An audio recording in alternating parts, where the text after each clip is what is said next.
Hello and welcome to the Blue Monday Podcast Summer Bonus Show.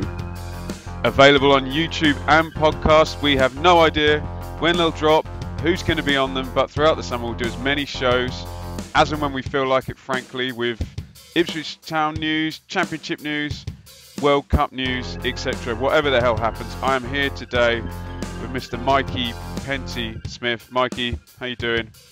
Yeah, I'm good, thank you. Exciting times at Ipswich, isn't it?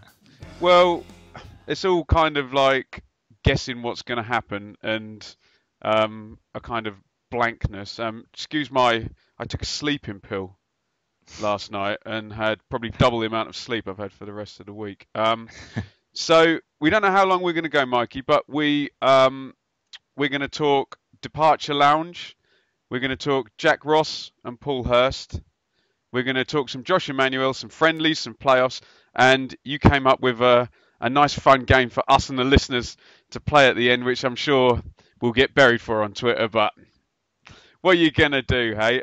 So, Mikey, there's been more goings from the club before the big coming. Oh, bad choice of words there, wasn't it? But so I was going through on Twitter last night, and this is how the departure list looks, okay? And this is long, so concentrate. Yeah.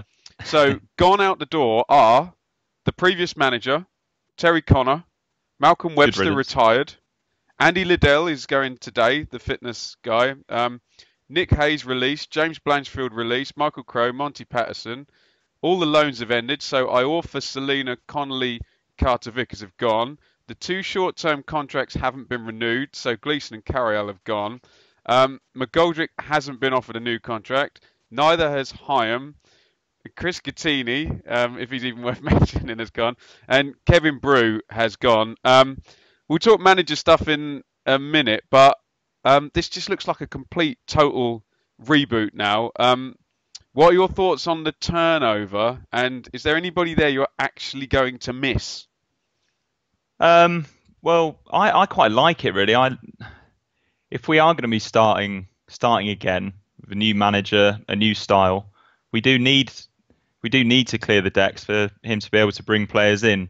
And there isn't many names on that list who I'll miss, including maybe unfairly Andy Liddell, because I associate him with all of the terrible injuries that we've been having the last couple of seasons. I don't know whether that's fair or not. I think maybe we're a little bit behind in sports science.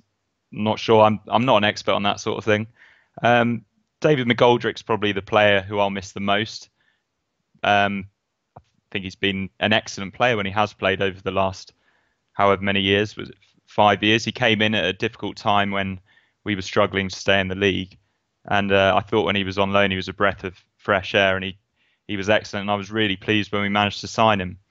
And yeah, in bursts, he looked brilliant. One of the best players in the Championship on his day. But having said that, it was the right time for him to go because he's gone a little bit stale. Even when he was fit, he wasn't always first choice because of the way that he plays. He just doesn't get involved very much in too many games. Like he came on at Norwich, and I don't know whether he was potentially playing with an injury, but he did absolutely nothing when he came on. Nothing at all. And in a big game like that, it's just not really, I just can't forgive it, really. And then the other one, I suppose, is Carriel, because he's a player that's slightly different to the other players that we had last season. He had raw pace and now and again looked like a world beater, but same as McGoldrick, it was just in short spurts, and we need to be consistent moving forward, and neither of those players can offer us consistency.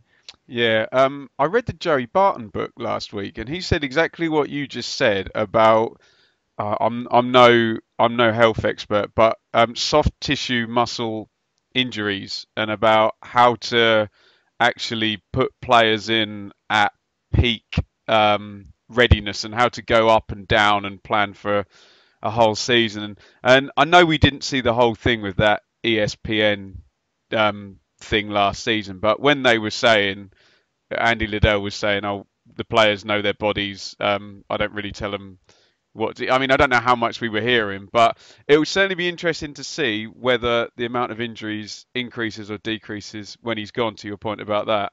Yeah, I mean, I may have to apologise if it continues. I hope it doesn't. our season was just completely destroyed by injuries. Losing Emmy Hughes, especially when we lost him, and yeah, it just seems to keep happening at Ipswich. If it isn't McGoldrick, I remember Ryan Fraser. He was absolutely brilliant when he played, but his hamstrings went twice. I mean, I don't think you can blame the fitness coaches for that. He was a young player playing a lot of games, and he hadn't done that previously. But yeah, it just seems that every season, and the players seem to take a long time to come back as well, and they come back into training and invariably they pick up another injury. Like Tom Adeyemi being the main example from last season. Like how many little injuries did he pick up after coming back? And it can't all be down to the players. How can there be so many footballers who just constantly break down? I just don't understand. Certainly be interesting to see whether it goes up or down.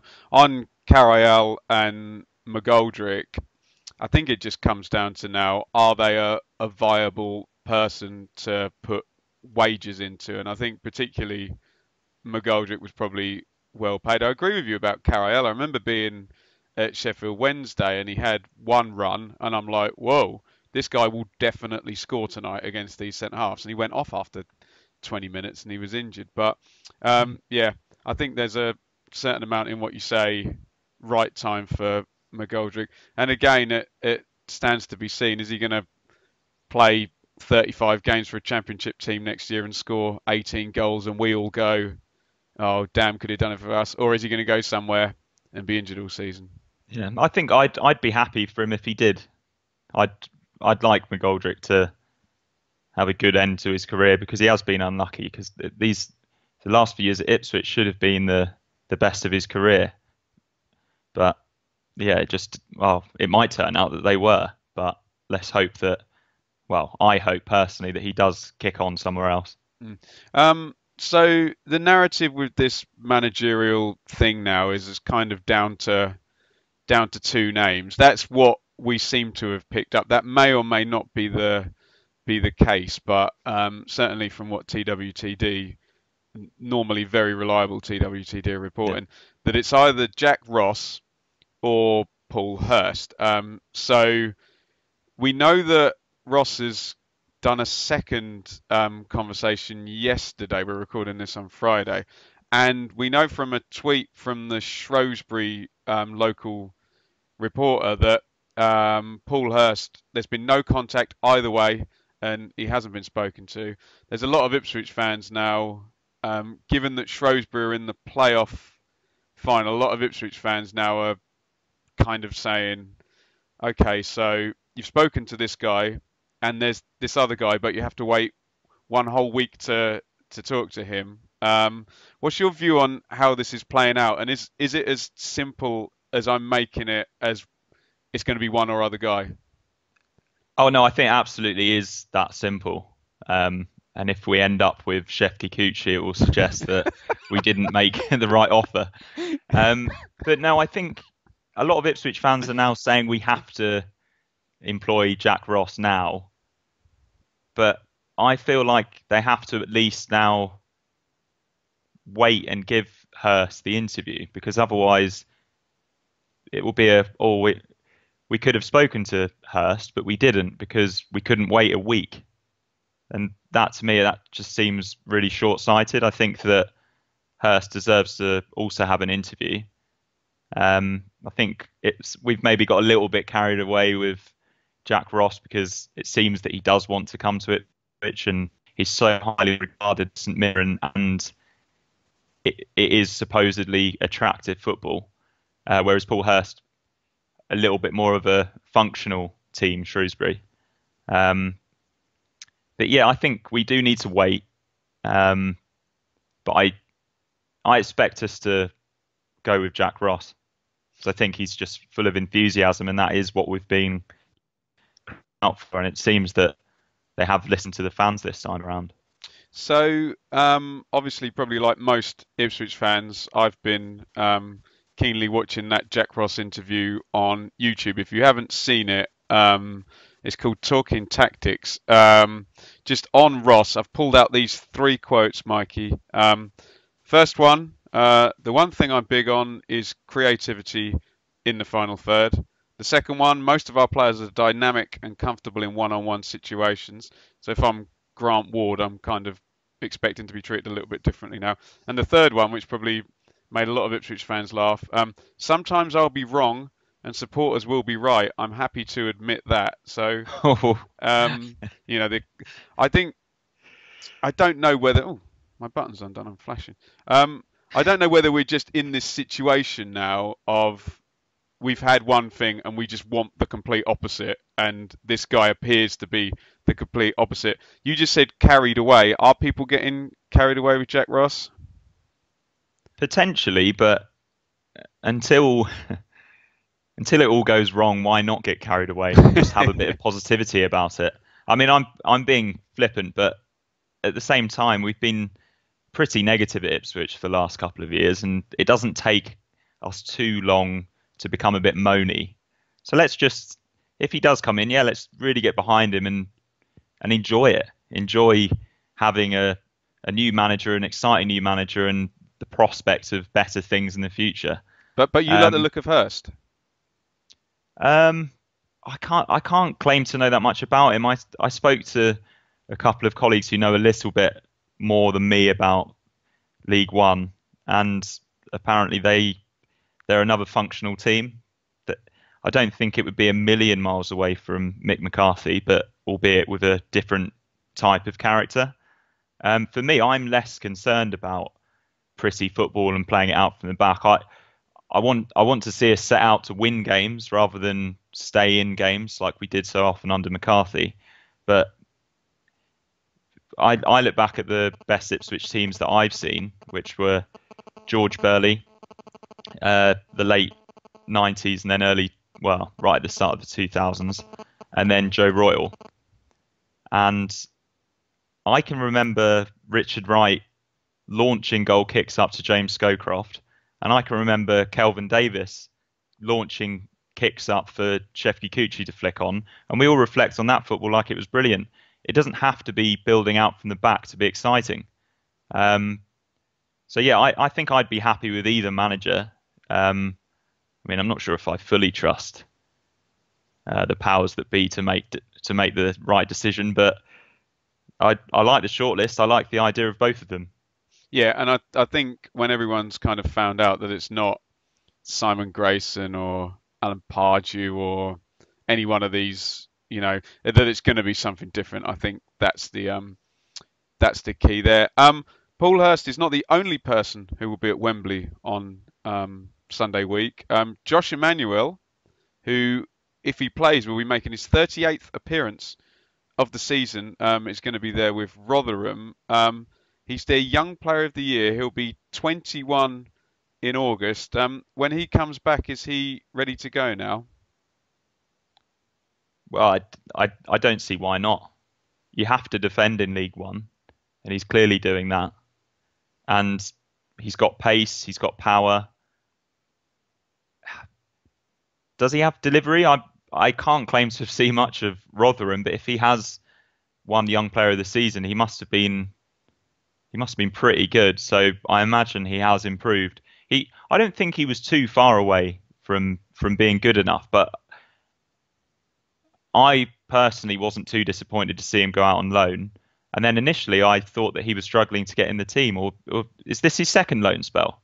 No, he went to Crawley last season, but Yeah, I that's remember right. it being that Flynn Downs went and everyone was like, oh, he'll be their best player every week, and Josh Emmanuel went, and it's been, so I know Downs went a lot later, but it's been Downs didn't really get a kick and Emmanuel's played every game. Do you think he suffered a little bit from the previous manager's number one criteria from defenders are, right, you need to be able to concentrate and you know, you get tolerated one or two mistakes and then then you're out. He didn't.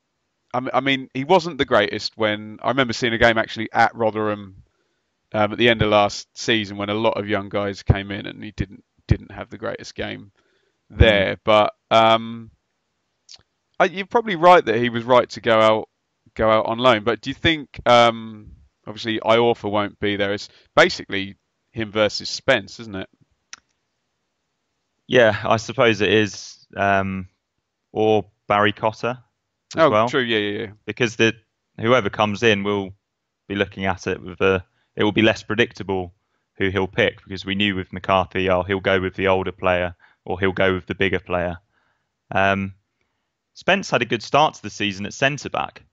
And I think that's probably his best position, is the right side of a back three. But he's very inconsistent. And I feel like Emmanuel, more than anything, is another victim of our previous manager not giving the youngsters a second chance. Oh yeah, he would, but he wouldn't keep you in the team if you make a mistake. Whereas Cole Skews could obviously have a bad game and he'll still be there, and rightly so, because he does something different to the rest of our midfielders. But Josh Emmanuel he'd have one good game, and the same with Kenlock as well. They'd have one good game and then they'd have one bad game and they'd be out straight away. And as a defender, you need, almost in any position, you need to have a run of games, and it's all about confidence at that age. And he couldn't have had any. And I think he was played left back at Nottingham Forest the last game of the season before last now, and he was just absolutely destroyed, and his confidence must have been shot, and he must have thought, I'm never going to get in this team now. But fair play to him. He's gone out and he's clearly impressed, and a good assist for the goal in the first leg. Absolutely. Couple of more friendlies have been announced. They are still going to Ireland, aren't they?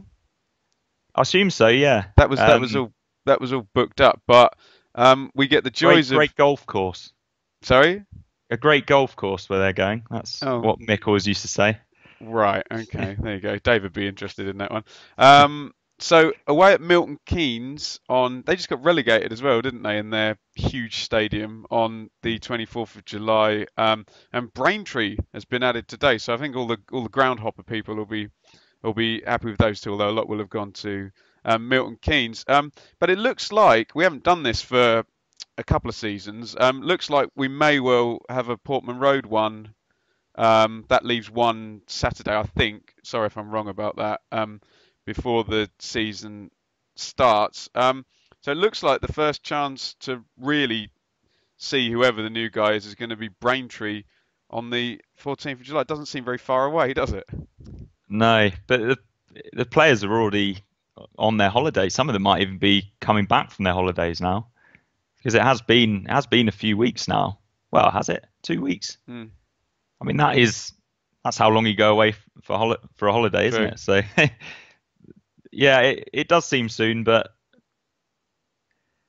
then it'll feel like a long month before the new season starts.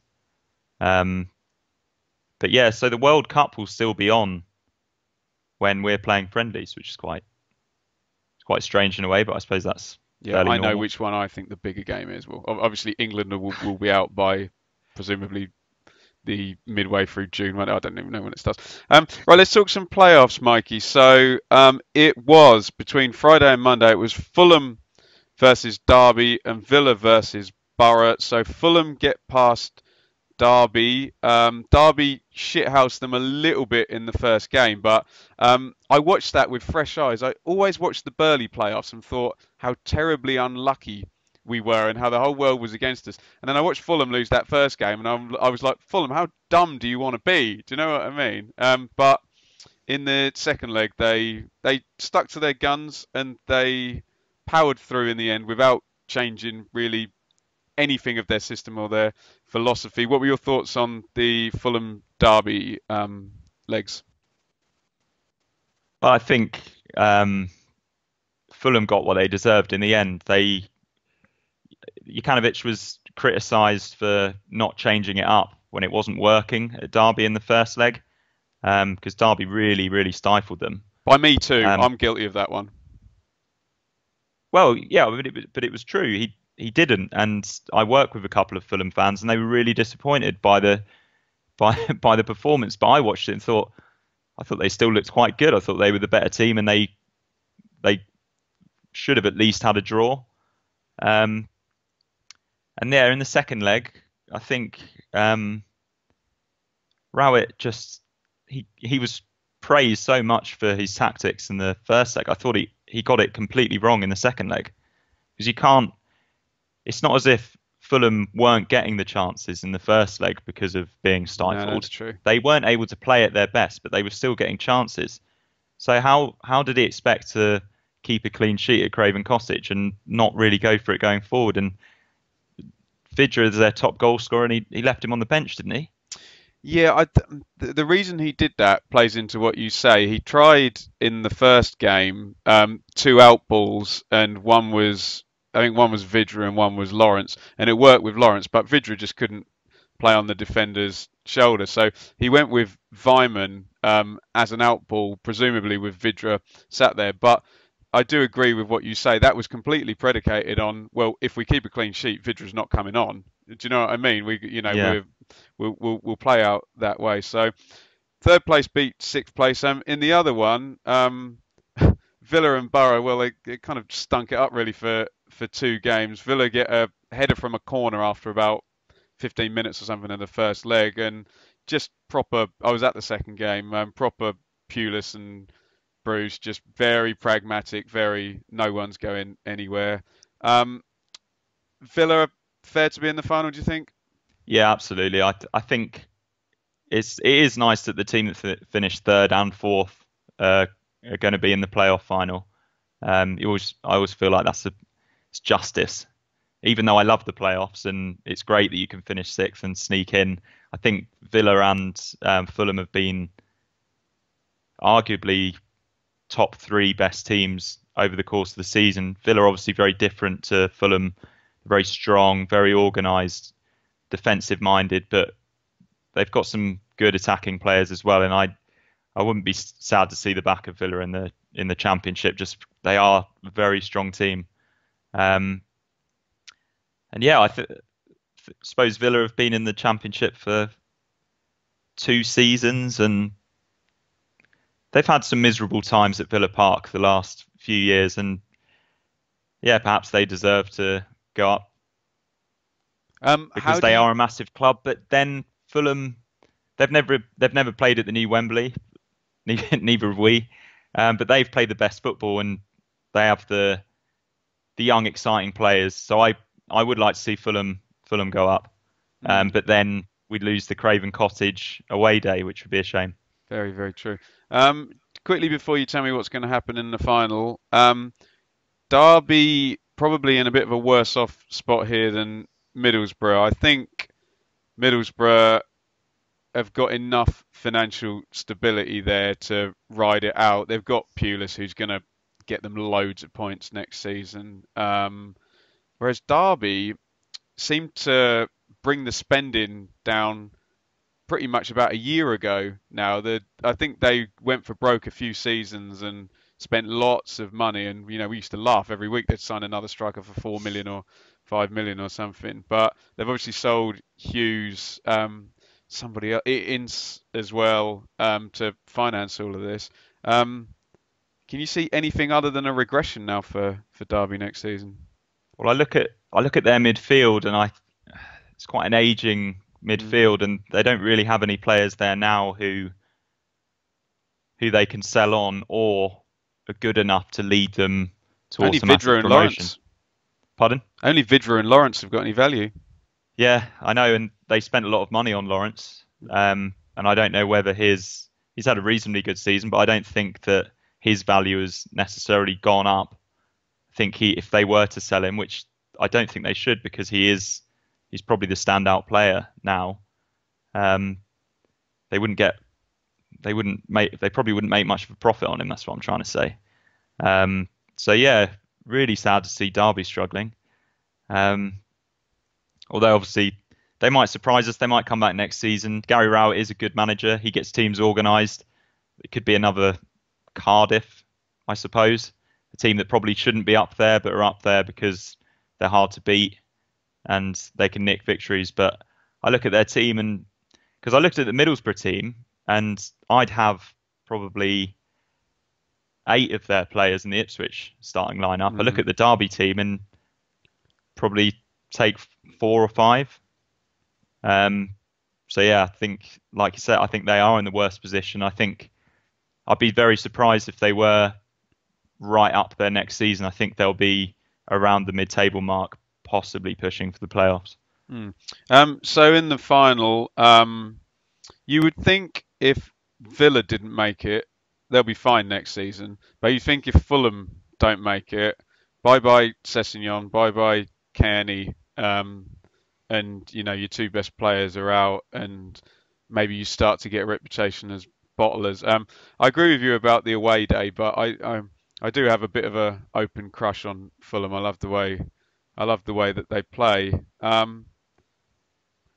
Kind of with you actually. I'd quite like to keep the away day, but Villa are just going to be, however long Villa are down, they're going to be an absolute nuisance, aren't they? They're going to, they're just a big club that, although I guess Leeds are the same, and Leeds have gradually morphed into a mid-table championship team. What do you think is going to happen in the final?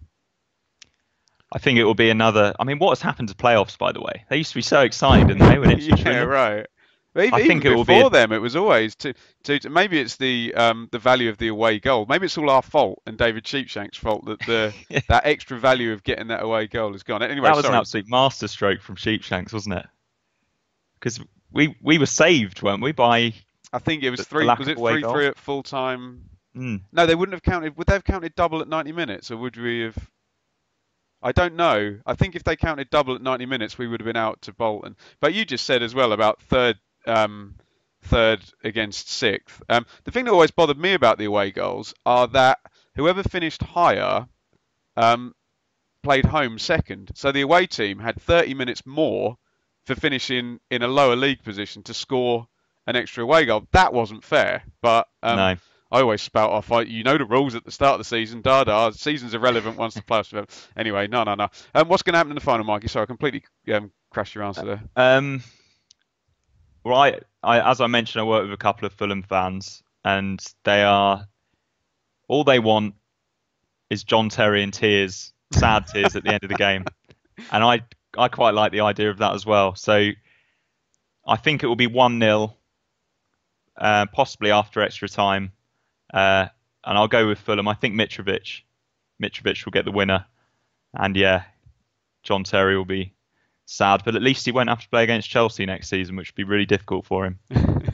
I mentioned this on the pod. I was once walking near Sloane Street Station. John Terry very nicely let me cross in front of him in his, it was like a maroon coloured Range Rover, presumably coming from a very expensive house. I think he's still winning at life, whether he wins the playoffs or not. Good old. Good Yeah, old. absolutely, and he's a brilliant defender, and He he's had a is great actually. career. And fair play to him for coming down to the Championship as well. I rated that. He went to a big club, but it's not like Aston Villa were certain to be right up there. Probably gets a helicopter to Birmingham every day, doesn't he? Does he? I don't know. I've made that Oh, up. I know Kieran Dyer, in his book, he said that when he was trying to force a move away from Newcastle, he bought minutes on private jet. You don't own a private jet. You buy, presumably for thousands and thousands of pounds, you can buy minutes or miles or whatever. And he bought a trip for his mates or whatever, and he had loads of minutes left, and he was commuting from Ipswich to Newcastle on private jet at the end of. So it's not the most stupid thing. And John Terry has probably got more money than any other footballer anyway.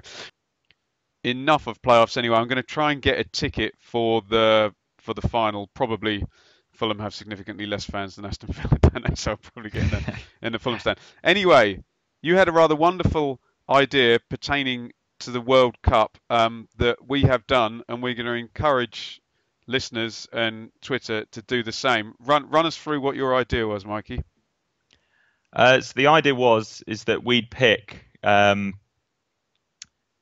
England team made up of players that we've seen at Ipswich. We didn't make any hard and fast rules, so you could pick players, for example, Jake Livermore, who, although he didn't do much at Ipswich, went on to have a reasonable Premier League career elsewhere. I personally went for players based on what I saw of them at Ipswich. So I'm at a disadvantage because I'm nearly 27, humble brag, whereas you're a few years older than I am. Oh, and Dave's going to kill it, yeah. And then, and Dave obviously has a real advantage because, he saw the good old days. But I say humble brag about being relatively young. as an Ipswich fan, is it really a good thing to be young? I look Um, at the 18, 19, 20-year-olds and I feel sorry for them because they haven't seen anything. we discussed this with Dave's son, who's exactly that age, who's seen a lot of games against Nottingham Forest and Derby over the years. So the rules were because obviously Statman is the query man of all query men. He came up with the list. So someone who was, for example, born in England but represented another country, i.e., John Walters, you could not pick. So anyone who played for another country, and someone who was maybe born in Singapore but was an England captain, you can pick. So what we would like is listeners to do the same. So the rules are you can pick English or representatives of England, anyone who would qualify to play for England, basically. But they have to have been in your during your support of Ipswich. So I can't pick players that I haven't seen, and if you've seen them on the telly, that's fine. Don't have to have seen them in the flesh as long as when you were supported. So I'm going to go first, Mikey. This is my Yep. team. So I started supporting properly in the mid 90s. I can't really claim John Lyle players. So I went to a couple of games, but I didn't really support properly. So I've gone for a 3-5-2, which means I can't win any major trophy anyway, because no one wins with 3-5-2. I've gone for Richard Wright in goal, who represented England with not much distinction, but did nonetheless. My three centre backs. I've gone for David Unsworth. Just roll out that player career. I've got penalties. I've got corners. I've got all sorts going on there. I've gone for Tony Mowbray, purely because the other centre back I've gone for is Titus Bramble, and Titus Bramble would need Tony Mowbray there. Mowbray's probably going to be my captain as well. So I've got set plays, I've got wisdom, and I've got some pace at the back there. I don't know how good on the ball my back three are going to be, but there you go. Left wing back, I've gone for Cresswell, who's a regular Premier League player, and has he played for England now? He has, hasn't he? He has, yeah. Yeah. He's fallen down the pecking order now. He might never play for England again, but he managed a couple of caps, I think. And yeah, I would have probably gone for Neil Thompson maybe, but close call. Right wing back, I've gone for Mick Stockwell. Nothing needs to be said about that.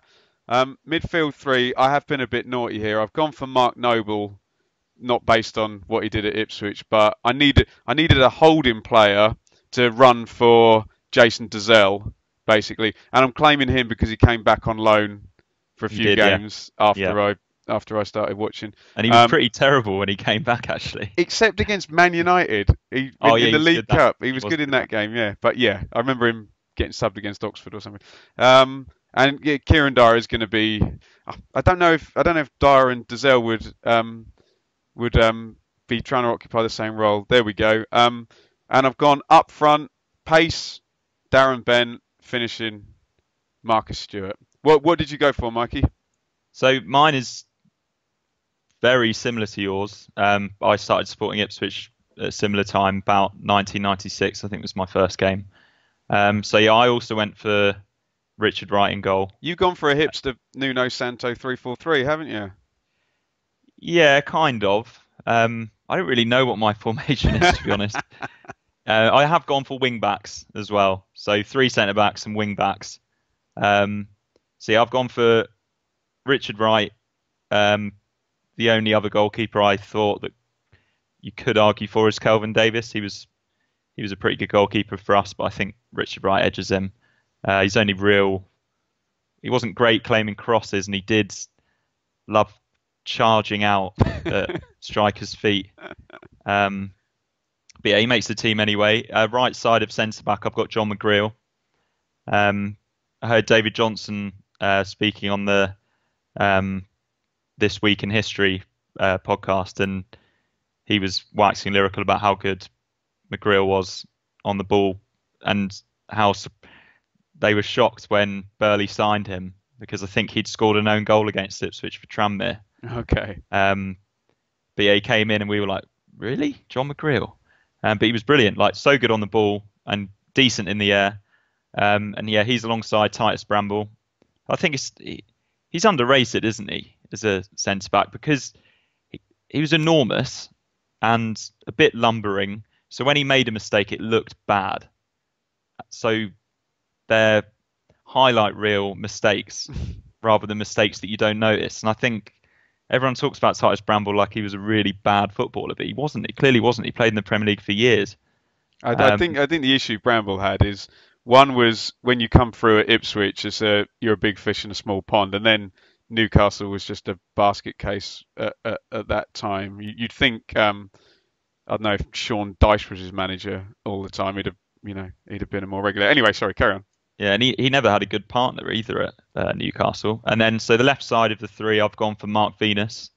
Yeah, Just what a left foot he had, yeah. and I need him for the diagonal long ball, the Jonas Knudsen ball to a striker that I've put in. I've gone for the same wing backs as you, Stockwell. I've put the notes lungs and legs, and heart as well. Left wing back, obviously Cresswell. In the middle, I've gone for Kieran Dyer as well, and I've put Jimmy Bullard alongside him. Your midfield is going to get beaten up there. They're not going to want to stick their foot in those two, are they? No, but they have got Stockwell. True. Doing all the running and tackling as well. I am missing a centre midfielder. Could have done with a Matt Holland, but obviously he's really Irish, isn't he? So, so yeah. And then I've got James Scowcroft in the role that he played for Ipswich in the promotion season, where he was sort of inside right of the three. Yeah. But he's not a winger. Didn't really have much pace, but brilliant in the air. And yeah, those Venus diagonal balls, Scowcroft will be heading it inside to Marcus Stewart or Darren Bent. So yeah, maybe not the best balance in my team. I am definitely missing a centre midfielder, but I did want to put Scowcroft in.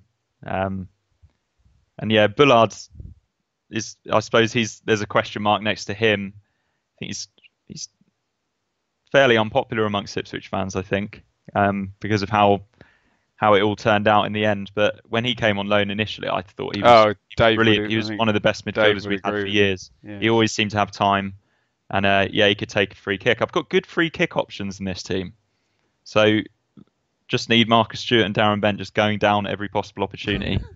And then we've got Venus, Cresswell, Bullard. Built this whole team around Joe Garner and then put 8 free kick takers in because Joe will win you 20 free kicks game. Right, Ipswich, our wonderful video guy. Let's see what he came up with. So right in goal there, he's gone for a kind of 4-4-2 with a deep midfielder. So right in goal, Cresswell, Bramble, McGreal, so he agrees with Loyals. Maitland-Niles, right back, interesting one there. Livermore, holding midfield, Premier League player. Lee Bowyer, centre midfield, presumably for Champions League antics at Leeds. Dyer down the right, Townsend down the left, Bent and Stewart up front. So who are these regulars now? Wright, Cresswell, Bramble's doing well. McGreal's been in 2. Dyer's been in all of them, I think, hasn't he?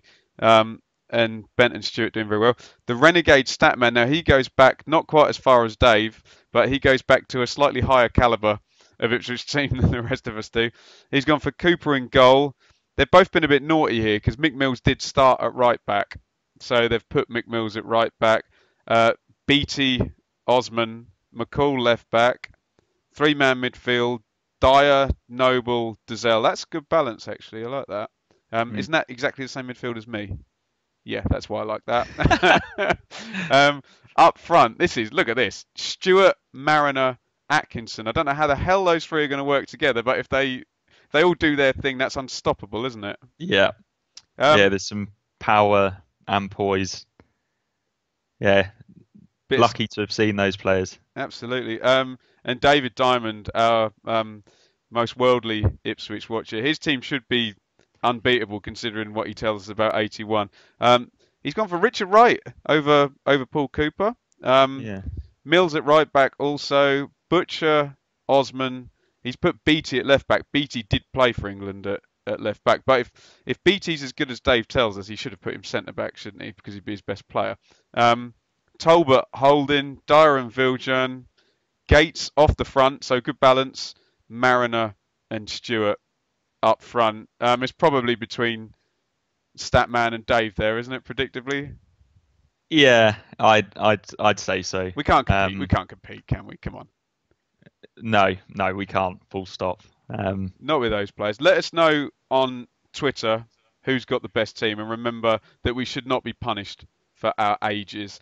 So if you want to tweet your team in, let me just go over the rules again. The player have to be eligible for Ipswich. If you want to argue anyone's nationality, the Renegade Statman's Twitter is @chompx3, and you can argue it with him, not me. So yeah, tweet us in your teams. So before we wrap up, Mikey, you're off to Russia. Are you going to be safe? Yeah, I actually had a security meeting yesterday with an ex-Marine from the insurance company. And are you still working me? Did this happen? Pardon? Did this actually happen? Yeah. Amazing. We had to have a meeting with the insurance people, and they were telling us that everything will be fine. Just don't leave the hotel. If somebody attacks you, Get you're the stuck fake in a wallet room. out. Keep the real Somebody one. comes in with a knife. A chair is a good way to protect yourself. Oh my God, he got the chair. So, yeah, of all the important things I learned or heard in this meeting, the only thing I can really remember is to grab a chair, which is what England fans do when they're at World Cups anyway. Chairs fly very, very, very nicely. So we're probably going to check in with you at the World Cup. What we wanted to say, we have no idea what we're going to be doing podcast-wise over the summer. I suspect Dave and I will, when something actually happens with the manager situation, we'll probably get together then. Mikey, we're going to come to you for the World Cup at some point. But what we would like you to do is, if you can tweet us in at Blue Monday ITFC, what would you actually like to see or hear? We'll try and do something. Obviously, we very, very much enjoy it, but during the season there's a lot of work, so forgive us for doing them as and when. But Mikey, where can people find you on Twitter? At Mikey_Smith13. At Mikey_Smith13. I'm going to butcher that numerous times. And what date are you off to Moscow? So I fly out the day before the Belgium game. Oh, okay. So I'm going to work. I'm not going to watch England. So yeah, England will have won 2 out of 2, and then I'll hopefully be in the fan zone to watch us beat Belgium. That's going to be a previous manager's shithouse job, that one, isn't it, against Belgium? Yeah, you just know that somebody like Fellaini will score. Haven't they got about 9 Premier League players as well? But it will be one of the rubbish ones that scores against England. Kevin De Bruyne. I must admit, I know nothing about Premier League, so I'll bow to your superior knowledge on that. Right, so you can follow Mikey on Twitter there. Follow me at Benjamin Bloom, Rich at IpsRich, at David Diamond 3, at ChompX3 for Statman. I'll probably be back after the playoffs. I'll see if I can get permission to go to the Rotherham game, but that might be 2 in a weekend. I might be pushing it a bit too hard there. Thanks for joining me, Mikey, and please get your tweets in with your England teams and anything you want to see podcast-wise over the summer. Mikey, give me some kind of humorous, profound sign-off. Be careful what you wish for.